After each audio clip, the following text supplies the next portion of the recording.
Today I'm going to show you how to make fluffy, delicious tamagoyaki with both a tamagoyaki pan and a regular round pan so you can finally make it for your next bento with confidence. I show you the basic recipe, how to roll it, and a few easy tips to help you nail it, plus some fun variations at the end. I'm not a professional chef, so I can't do those fancy restaurant tricks either, but as a home cook, I can still make fluffy, bouncy tamagoyaki. So don't worry, you don't need any special skills. With just practice and patience, you'll be able to be a tamagoyaki master. Hi, I'm Kurumi. I was born and raised in Japan, now living in the United States. I share easy, healthy, and practical Japanese recipes for busy adults like you, so you can enjoy Japanese meals every day. First, I'll show you how to make the most basic tamagoyaki egg mixture.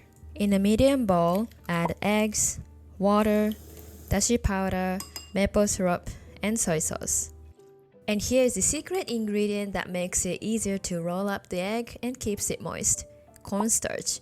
So go ahead and add that to the bowl too. Now, grab a pair of chopsticks and hold them so the chopsticks touch the bottom of the bowl. Move them back and forth or right to left across the bottom of the bowl to cut through the egg whites. Here, don't whisk in circle like this, because we want smooth, fluffy tamagoyaki, not airy, spongy tamagoyaki like sponge cake. When you lift the chopsticks and the mixture runs down in a thin stream, it's ready. First, I'll show you how to make tamagoyaki with a tamagoyaki pan. Heat it over low to medium heat and spread oil with paper towel. Hold your hand over the pan. If you can feel the heat, test the temperature by dipping chopsticks into the egg mixture and drawing a line on the pan.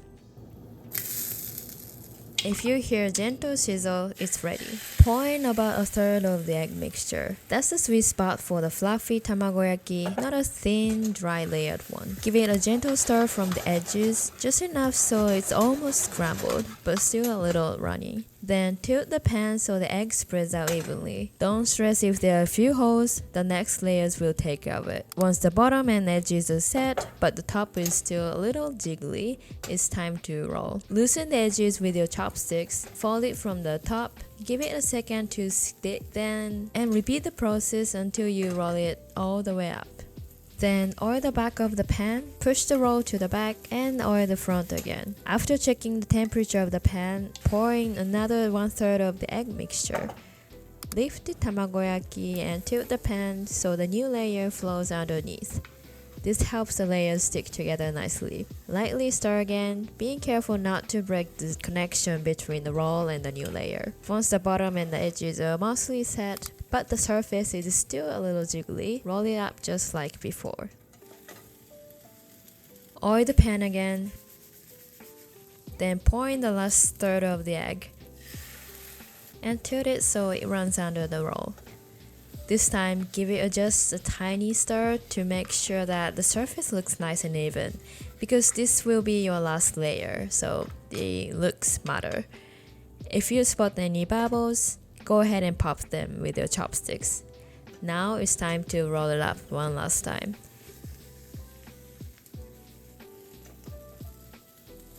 Once you roll it up, turn off the heat and gently press the sides of the tamagoyaki against the pan to seal the edges. And if you can, use your chopsticks or spatula to change the direction of the tamagoyaki so the side goes to the bottom so it can be cooked evenly. Then move it to a paper towel or rolling mat and roll it up and shape it a little bit and let it cool. You can totally make a tamagoyaki with a round pan too. It will be easier if you use a small pan, but I show you how to do it with a big one because I don't have a small pan. And the same tips from the square pan section apply. The only difference is how to pour and shape the egg.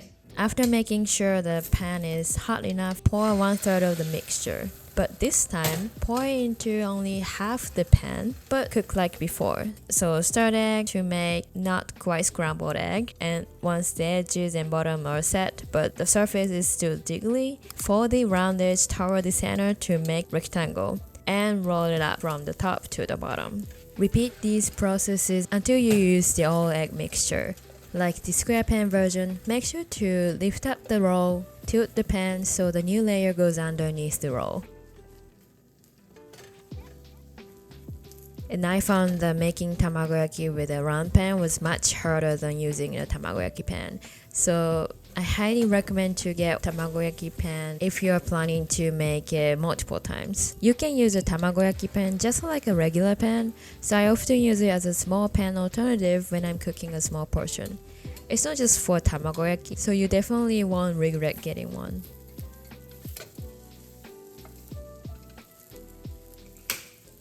And there's so many ways to customize tamagoyaki. You can place a sheet of nori between the layers for that cute spiral look, add cheese slices in the center for extra cheesy flavor which everyone loves, roll it up with something thicker like crab sticks to add color to the middle, or simply mix in some chopped scallions for a pop of color and flavor. Honestly, anything that goes well with eggs will work. You can also play with the shapes too. Roll it tighter to make it look like a cylinder, so the cross section looks like a cute circle in bento boxes. And if you slice and flip the pieces like this, you have a cute little heart-shaped tamagoyaki, which I love doing. And you can get the full recipe by scanning the QR code on the screen or by clicking the link in the description box. And if you want to make bento with this tamagoyaki, the next thing you need is onigiri. So check out this video next, where I show you how to make onigiri without a mold. Thank you so much for watching. I hope you have a wonderful rest of your day. Bye!